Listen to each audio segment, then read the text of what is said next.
Quiero aprender a escucharte. Quiero saber qué es amarte. De tu verdad yo saciarme. Enamórame de ti. Tiempo de discípulo, un espacio para que escuches la voz de Jesús. Quiero aprender La voz de Jesús. que tu presencia me inunde. Haz de mí uno de nuevo. Cámbiame, renuévame.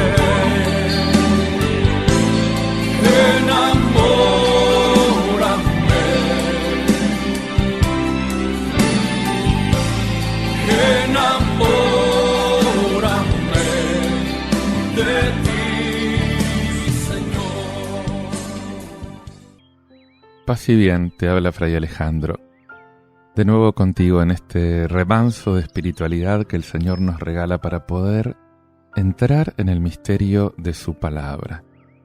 Esa palabra que nos restaura, esa palabra que le habla directamente al corazón y lo levanta de cualquier muerte. Quiero ofrecerte ahora un texto tomado de la primera carta a los Corintios, capítulo 3, versículos del 1 al 9, que dice lo siguiente.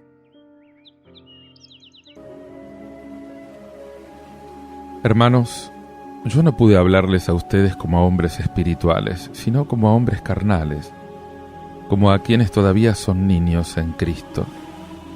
Los alimenté con leche y no con alimento sólido, porque aún no podían tolerarlo, como tampoco ahora, ya que siguen siendo carnales. Los celos y discordias que hay entre ustedes, ¿no prueban acaso que todavía son carnales y se comportan de una manera puramente humana?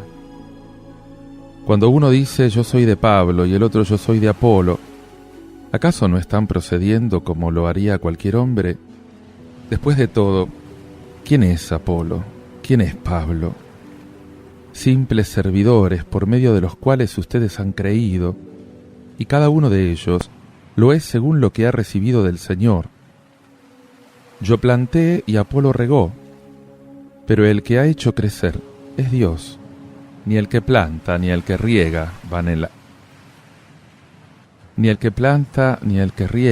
algo, sino Dios que hace crecer. No hay ninguna diferencia entre el que planta y el que riega. Sin embargo, cada uno recibirá su salario de acuerdo con el trabajo que haya realizado. Porque nosotros somos cooperadores de Dios, y ustedes son el campo de Dios, el edificio de Dios. Dice San Pablo, yo, hermanos, no pude hablarles como a espirituales, sino como a hombres carnales. Como niños les di de beber leche, no alimento sólido, porque no lo habrían soportado. Pablo, animado por el Espíritu Santo, reivindicó para sí una sabiduría superior a todos los razonamientos de este mundo. Y ahora hace notar a los corintios que no ha podido darles todo el alimento que hubiera querido. Es un buen educador. Él supo adecuar la enseñanza a la capacidad de asimilación de los oyentes. Jesús también le dijo a los apóstoles, no comprenden ahora, lo van a comprender más tarde. Te pido, Señor, que me ayudes a ponerme en el lugar de los demás, para amarlos tal como son, no tal como yo quisiera que fuesen. Con los niños en particular, que sea respetuoso de su caminar, Señor. Que sea respetuoso de su ritmo. Ruego por todos aquellos con quienes estoy en relación, para que cada uno progrese a partir del punto en que se encuentra, paso a paso, lentamente, sin pausa. Sigue diciendo Pablo, porque son hombres carnales, mientras haya entre ustedes envidia y discordia. Y así, ¿no es la conducta de ustedes simplemente humana? Son impotentes para comprender la fe porque están todavía muy sometidos a las pasiones egoístas. La envidia, la discordia, los grupitos, en lo que se refiere a los predicadores, yo soy de Pablo, yo soy de Apolo, todo esto manifiesta una falta de madurez en la fe. Es demasiado humano. Cuando uno dice yo soy de Pablo y otro dice yo soy de Apolo, ¿no es esa una reacción totalmente humana? En todo caso, para Pablo, no hay lugar para partidos en la iglesia. Y este mal siempre amenaza a nuestras comunidades cristianas. Siempre existe el riesgo de sectarismos que permanecen fieles a un jefe, a un mandamás. ¿No tengo yo tendencia a pensar que los demás no pueden tener otros puntos de vista sino los míos? ¿Que no se puede encontrar a Cristo por otros caminos que no sean los míos? Te pido que me ayudes, Señor, a tener gran amplitud de miras y respeto por los otros caminos. Te pido que ayudes a los cristianos a aceptarse los unos a los otros con sus propias diferencias, sin que las divergencias legítimas en el plano humano los dividan en el plano de la fe profunda. Divergencias litúrgicas, políticas, culturales. Yo estoy por la misa en latín, yo estoy en contra. Yo estoy por tal diputado, yo estoy con la oposición. Y así adelante.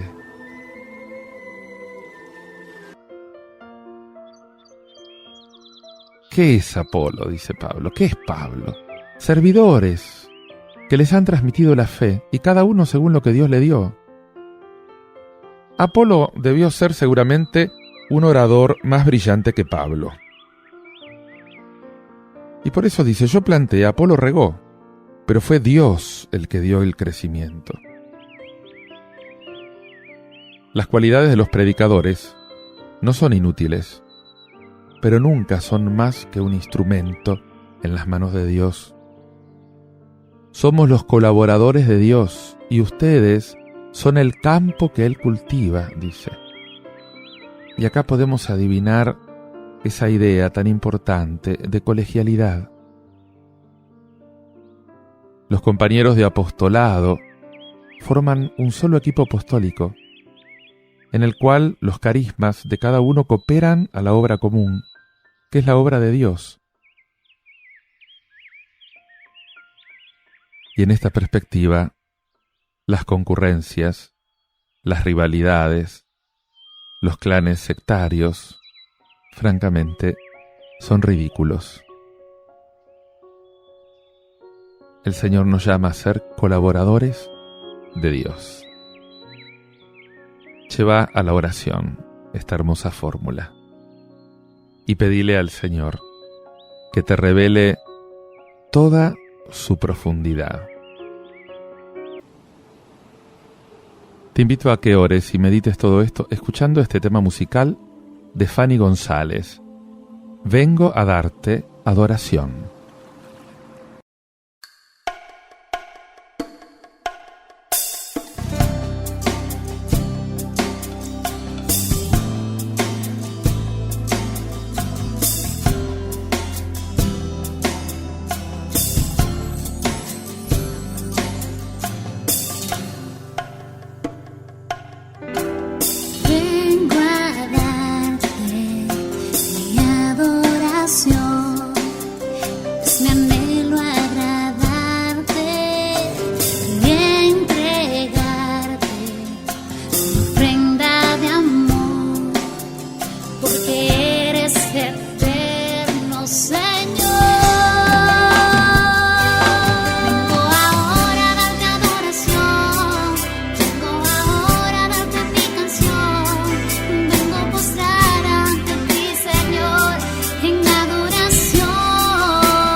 Te invito a que escuches ahora lo que te dice el Evangelio de San Lucas, en el capítulo 4, versículos 38 al 44.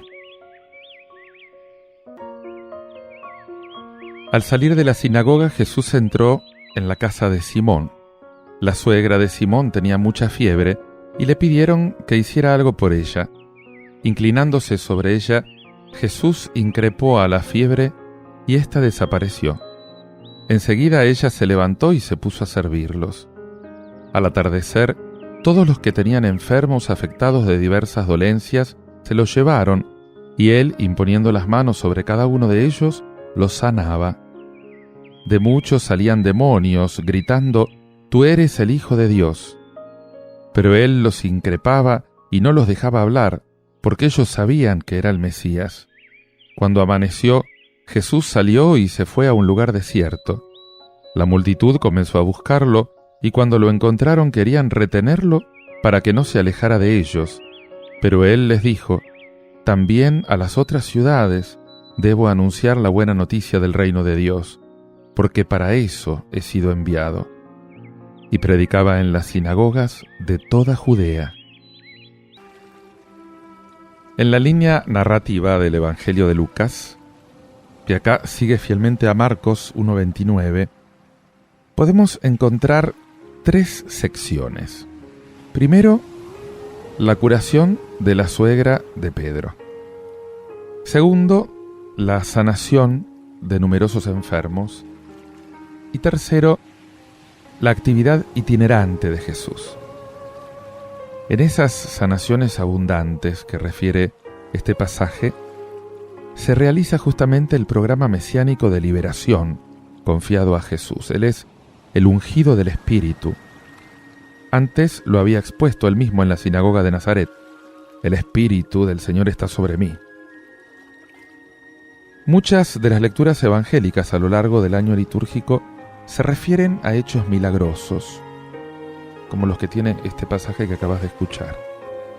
Nos conviene reflexionar sobre este dato evangélico de los milagros de Jesús para poder entenderlos debidamente. Estos relatos de milagros, que se atienen a las leyes del género literario, que constituyen las narraciones de prodigios conforme a esos esquemas estereotipados que tenían ya en esa época, en un lenguaje no científico, un lenguaje popular. Esa tradición oral que surgió de la predicación, que surgió de la catequesis, de los dichos de los apóstoles, y que después después de mucho tiempo, los evangelios recogieron en escritos. Y acá se dio mucha importancia a los milagros de Jesús. Profeta poderoso en obras y palabras delante de Dios y de todo el pueblo, dice Lucas 24. Ungido por Dios con la fuerza del Espíritu Santo, pasó haciendo el bien, curando a los oprimidos del diablo, porque Dios estaba con él, realizando por su medio los milagros, signos y prodigios que conocen. Esto lo proclama el apóstol Pedro en su discurso del libro de los Hechos de los Apóstoles, en 10:38 y 2:22. La estadística evangélica de los milagros concretos de Jesús, aparte de esos sumarios frecuentes o de esos resúmenes donde se incluyen milagros sin especificar, suma 35, de los cuales 30 se encuentran en los 3 evangelios sinópticos y 5 en San Juan. De los evangelios sinópticos, justamente San Marcos es el que le da mayor realce a los milagros.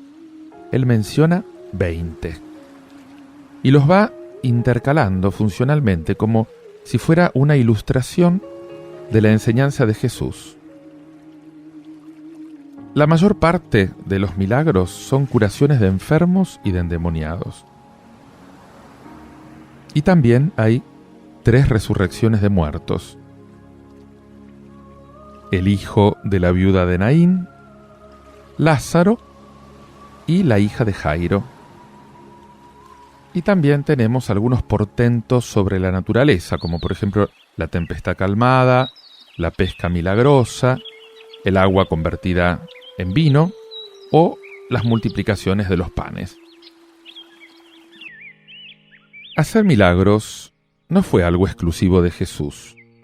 Si bien él lo realizó con potestad propia, no porque Dios le daba la fuerza.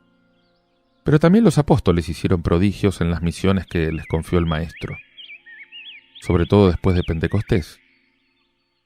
Leemos en los Hechos de los Apóstoles, por ejemplo, esos milagros de Pedro y Pablo. Y también en el Antiguo Testamento se conocen milagros de los profetas Elías y Eliseo, por ejemplo. ¿Cómo interpretar los milagros de Jesús? Desde la perspectiva liberadora del reino de Dios, al realizar sus milagros, Cristo no se propuso hacer alarde de su categoría divina. A esto más bien se opone. Fíjate, por ejemplo, las tentaciones en el desierto, o en numerosas ocasiones donde él se niega a capitalizar el éxito de la popularidad de estos portentos. Y por eso tenemos que rectificar interpretaciones que hoy resultan anticuadas. Por ejemplo, ver los milagros sobre todo como prueba apologética de la divinidad de Cristo, o como una simple muestra piadosa de su bondad, de su compasión. Más bien, los milagros de Jesús los tenemos que enfocar desde la perspectiva en que Él mismo lo hizo en muchas ocasiones, como en la sinagoga de Nazaret, en la respuesta a San Juan Bautista, o sea, desde la liberación integral que trae el reino de Dios y que Él está inaugurando, que está presente en su persona. Dios trae la liberación a quien lo ama. Según la definición escolástica, el milagro es un hecho contra o sobre la naturaleza, como quien viola una ley natural. Pero para la Biblia es mucho más. Para la Biblia más bien es una manifestación del poder salvador de Dios, porque Jesús estaba ungido con la fuerza del Espíritu Santo, y entonces se mostró como Señor de la naturaleza, los milagros sobre los elementos, como Señor de la vida y superior al pecado, las sanaciones, como vencedor del diablo, la curación de los endemoniados, como vencedor de la muerte, las resurrecciones, a imagen de su propia resurrección, por ejemplo. Toda la historia evangélica de los milagros está vinculada íntimamente a la fe de esos que recibieron los milagros, o a la fe de los acompañantes. Te podés acordar del caso del paralítico que lo descolgaron desde el techo. Ahí Jesús alaba la fe de los amigos. Y todo esto nos estimula a nosotros a ese compromiso liberador de la fe. Los milagros son milagros de la fe. Y al que tiene fe, le muestran, le revelan, le ponen delante de sus ojos que Dios no está lejos, que Dios nos ama y está muy cercano a cada uno de nosotros. Ora conmigo. Te alabo, Padre, te alabo porque Jesús pasó haciendo el bien y curando a los oprimidos por la enfermedad. Con sus milagros en favor de los pobres, de los enfermos, inauguró esa salvación esperada de tu reino, para el hombre que tú amas con ternura de Padre.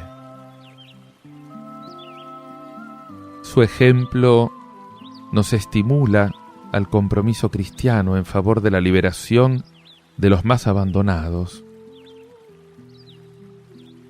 Por eso hacemos nuestros los gozos y las esperanzas, las tristezas y las angustias de los hombres de nuestro tiempo, especialmente de los pobres, de los que sufren. Te pido, Señor, que acojas a todos en la fiesta de tu reino. Amén. Te invito a que ores y medites todo esto escuchando este tema musical del grupo Esperanza de Vida, titulado Roca Eterna.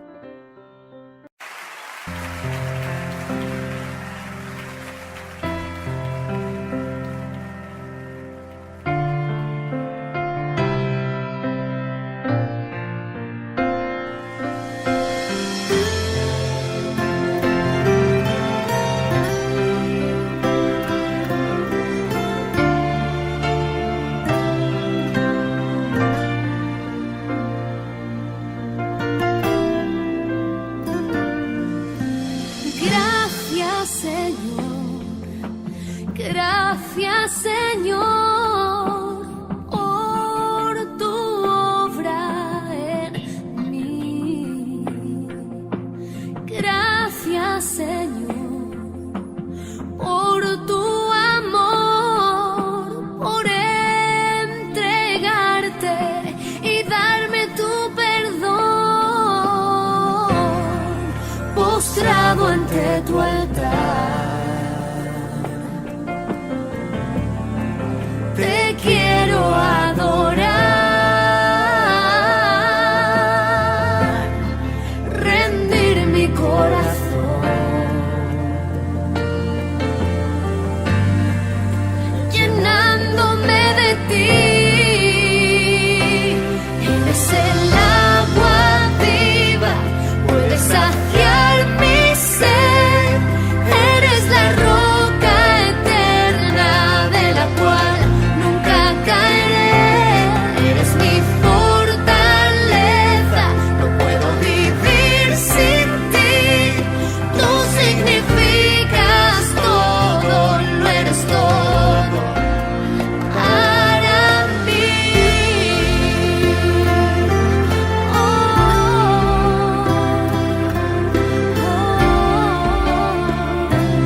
desafiar.